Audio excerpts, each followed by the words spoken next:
गुरु शिष्य महोत्सवात वैचारिक प्रबोधन आणि सृजनात्मक अभिव्यक्तींचा संगम। आजी माजी विधी विद्यार्थी व वैचारिक कट्टा यांच्या संयुक्त विद्यमाने भव्य असा गुरु शिष्य महोत्सव मोठ्या उत्साहात पार पडला। कार्यक्रमाचे उद्घाटन माननीय ॲडव्होकेट अमोल सावंत, सदस्य बार काउन्सिलिंग महाराष्ट्र व गोवा, माजी उपाध्यक्ष महाराष्ट्र व Goa bar association, guardian member of bar counselling Aurangabad bench यांच्या हस्ते करण्यात आले। अध्यक्षीय समारोप ज्येष्ठ विधितज्ञ एस.आर. बोधडे यांच्या मार्गदर्शनात संपन्न झाला। कार्यक्रमाचे प्रमुख वक्ते लेखक पत्रकार संजय आवटे यांनी आपल्या तीव्र भाषणातून उपस्थित तरुण वर्गाला वैचारिक खाद्य दिले।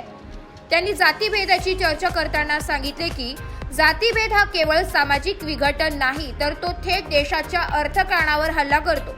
त्यांनी जय भीम या घोषणेचा अर्थ विशद करताना म्हटले, जय भीम ही विशिष्ट समाजापुरती मर्यादित नाही, तर ती प्रत्येक सामान्य माणसाची यशाकडे नेणारी गुरुकिल्ली आहे। गांधी, नेहरू, आंबेडकरांचा उल्लेख करत त्यांनी भारत या संकल्पनेचा सर्वसमावेशक दृष्टिकोन समोर ठेवलाय। कार्यक्रमात कवी अनंत राऊत यांच्या कवितांनी वातावरण भारावून टाकले।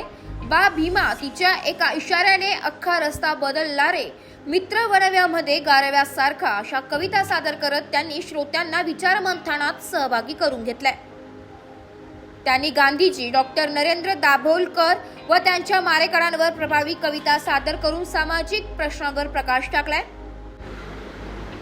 या कार्यक्रमाला विधी विद्यार्थ्यांसह प्राध्यापक, वकील, पत्रकार आणि विविध क्षेत्रातील मान्यवरांनी उपस्थिती लावली।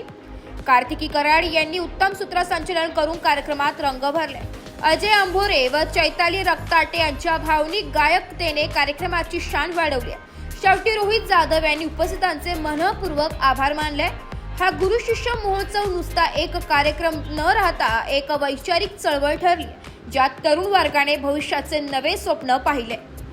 ब्युरो रिपोर्ट, नाशिक लोकशाही न्यूज, नाशिक।